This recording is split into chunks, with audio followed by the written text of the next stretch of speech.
On those nights when the floodlights pulsed across the pitch like a vibrating beat, soccer wasn't a game, but a wild current of speed, collisions, and seconds that cut through the air like blades.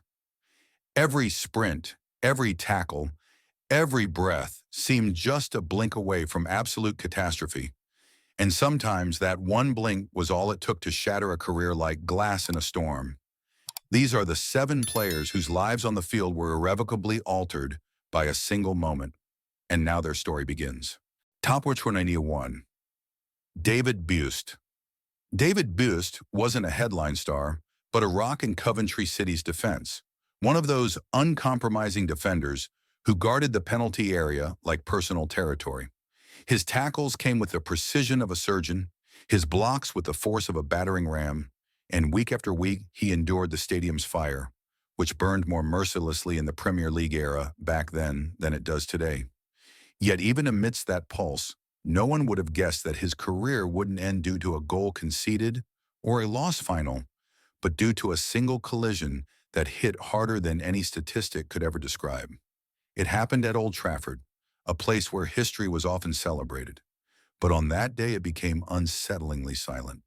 An unfortunate contact with Dennis Irwin, the attempt to clear the ball, the wrong angle, the wrong stress, a moment that stretched out like slow motion before the horrific incident. A break so brutal that even Peter Schmeichel later admitted he couldn't get the image out of his head for weeks. Modern analyses speak of forces typically seen only in traffic accidents, a twisting angle that biomechanics almost classifies as impossible. Bus survived 26 operations, but his place on the pitch died in that very moment. Today he stands on the sidelines as a coach, calm, focused, with the demeanor of a man who knows that soccer isn't just about goals, but also about seconds that redirect lives. And somewhere in that gaze lies the truth that his name isn't remembered for a title, but for the harshness of a moment that changed everything. Top 2, Eduardo da Silva. Eduardo da Silva was the silent dagger in Arsenal's offense, a striker who didn't roar, but struck, with an efficiency Arsene Wenger described as clinical. His runs sliced through defensive lines like invisible threads. His first touch so clean that he turned even the tightest spaces into chances. In an era where Arsenal tried to combine beauty and pace, Eduardo was the missing cog that made everything flow smoother, faster, sharper. But on February 23, 2008 in Birmingham, the symmetry of his career shattered in a single, horrifying moment. The tackle with Martin Taylor, ill-timed pressure, the blocked shin bone, the twisted ankle, a biomechanical disaster that even modern slow-motion replays are reluctant to show. Experts later analyzed that the combination of angle, force, and a planted leg was a scenario that occurs in less than 1% of all tackles. For Eduardo, it was the moment when speed, timing, and instinct, the building blocks of his artistry, were erased by a physical cruelty. He fought his way back, wore the Arsenal jersey again, but a shadow, an impulse, that last millisecond of courage that defines a killer in the box, was missing. Today he lives a quieter life, between Croatia and Brazil, recounting that time occasionally. But in his words, there's always a slight delay, as if he's seeing the scene again before he can speak it. Signature line: you can heal a broken leg, but not the second that takes away your fire. Top 3, Luc Nilis. Luc Nilis was the type of striker who didn't run, but glided, an elegance in finishing that stood out even in the merciless Eredivisie, and later became a trademark at PSV. His scoring rate wasn't luck, but the result of a technique that didn't just hit the ball, but conducted it as if it were an instrument. When Aston Villa signed him, they believed they had acquired a late masterpiece, a veteran with laser precision whose first touch already felt like a premonition of danger. But on September 9, 2000, that dream was shattered in a single, unforgiving second. A seemingly unspectacular sprint, a collision with Richard Wright, the wrong rotational momentum, a force that would have been unpredictable in any training video in the world, and his right lower leg gave way like a glass rod. Biomechanical analyses later explained that the collision angle corresponded exactly to the type of stress where bone fracture and soft tissue damage occur together, an interplay that instantly ends careers. Neelis lay on the grass while the stadium fell silent as if someone had cut the power. He never played professionally again. Today, he occasionally works as a consultant, calm, almost reserved, a man whose few words carry more weight than others' lengthy speeches. His gaze, when he talks about soccer, is clear, but somewhere behind it burns the shadow of a moment that took away the rest of his story. Signature line: he didn't lose his career, he lost the future that was already waiting. Top 4: Alf Inge Holland. Alf Inge Holland wasn't a player who sought the cameras, but he dominated spaces as if they belonged to him. At Leeds United and later at Manchester City, he was the architect of the midfield, a player who not only won tackles but controlled them, as if he had an internal compass for every opponent's run. His intensity blended Nordic toughness with a surprising calm, a profile rare in the Premier League of that era. But amidst this dense current of physicality, rhythm, and rivalry, lurked a moment that later echoed through history like a dark shadow. On April 21, 2001, in the derby between Manchester United and Manchester City, came the scene that brutally tore open the chapter of his career. Roy Keane, long simmering anger, a run-up, a buzzing second, and then the tackle. Hard, frontal, an impact that sounded more like a judgment than a regular challenge. Biomechanical evaluations later described a combination of rotational force and knee blockade that led to micro-injuries, which were barely diagnosable at the time, but proved destructively long-term. Holland played a few more games, but the internal structure of his knee was already damaged. Every step reminded him that body and will sometimes don't sign the same contract. Today, you occasionally see him on the sidelines, in the glare of cameras, as the father of a new superpower in world football. Calm, focused, almost stoic.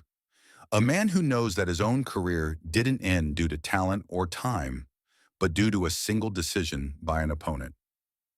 Signature line: sometimes a career ending isn't a fade out, but an impact. Top 5: Marco van Basten. Marco van Basten wasn't a striker, he was an event. Every one of his steps seemed like a tactically composed prelude, every shot like a revelation that paused the game for a moment. In Amsterdam and later in Milan, he dismantled defenses with a precision that bordered on mathematical perfection, combining elegance with a toughness that stood out even in the brutal defenses of the late 80s. His statistics defied logic. Goals from angles others wouldn't even dare to try. Movements that seemed as if he had access to a physical law that belonged only to him.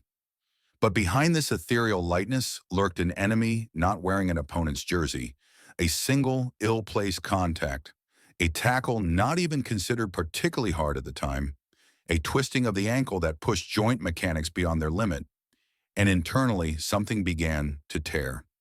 Modern analyses speak of microtraumas that gnawed like invisible cracks throughout his career until they finally merged to a point where every step meant pain. Van Basten fought, trained, postponed decisions, sought doctors who promised him a new future. But while Milan kept winning, he lost the ability to run without agony. Years passed like a soft undertone until at just 28 years old, he had to accept that the game he had mastered like few others before had taken away the body that made that artistry possible. Today, you occasionally see him on the pitch, a silent conductor of the past, someone whose presence is enough to remind an entire generation of the sound of his goals. Signature line: he was the player who pushed boundaries until a boundary broke him. Top 6: Djibril Cissé. Djibril Cissé stepped onto the pitch like a spark that could ignite into an explosion at any moment. His runs weren't just fast, they were brutally direct, like arrows cutting through space and reducing defenders to mere spectators.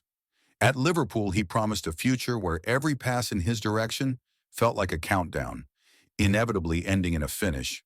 But on October 30th, 2004, that countdown abruptly halted. A sprint, a tackle, a contact that initially looked harmless. Then the horrifying bend in his leg, angled in a way nobody can accept. Biomechanical analyses speak of a torsional force usually only measured in extreme accidents, a combination of high speed, a blocked foot, and a rotational impulse that broke the shin bone like porous metal. As the stadium fell silent, Cisse lay on the pitch, his future frozen in a moment that should never have happened.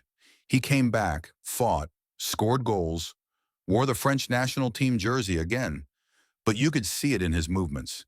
A part of that fearlessness, that last impulse that once made him unpredictable, remained in that second.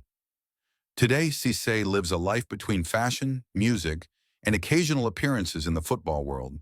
A man who moves like a colorful silhouette across various stages, but whose shadow always carries the echo of that one ominous break. Signature line, his pace was unstoppable until time stopped him in a single second. Top 7 Schumacher and Battiston. Patrick Battiston was the quiet technician of a French generation that played soccer as if every combination was a brushstroke across the pitch. His elegance in build-up play, his timing in overlapping runs, his sense of space made him a player who didn't accelerate the game, but refined it. But in the 1982 World Cup semifinals, his path collided with a force that seemed to come from another sport. As Battiston reached the through ball and the ball hovered in the air for a moment, Harold Schumacher charged out of his goal, not with the elegance of a goalkeeper, but with the force of a collision that transcended the laws of athletics. The impact was so violent that later analyses classified it as a collision more typical of high-speed sports, an impact from a full run, wrong angle, and uncontrolled rotational energy that threw Battiston's body into a rigid motion. He lay unconscious, 2 lost teeth, a fractured vertebra, a moment when even the crowd fell silent, as if someone had turned off the game's sound. Battiston returned, played on, but the scene became immortal. Not just because of his injury, but because of the controversy, the callousness of play continuing, an image that still feels like a tear in the tournament's history. Schumacher, on the other hand, carried the stamp of that second for decades, a shadow that overshadowed even his greatest saves. Today, you occasionally encounter both men in documentaries, older, calmer, like 2 witnesses to a moment that destroyed far more than a scoring opportunity. Signature line, sometimes a collision decides not a goal, but the image a generation will never forget. When the dust settles and the stadiums grow quieter, what remains isn't just goals, titles, or league tables, but the seconds that steered careers like an invisible cut in a film. These 7 moments remind us how fragile even the strongest bodies can be, and how closely triumph and downfall lie in the same breath. If this journey into soccer's dark turning points has captivated you, then support the project with a like, a comment, and a subscription, and join me further into the stories that burn beneath the surface.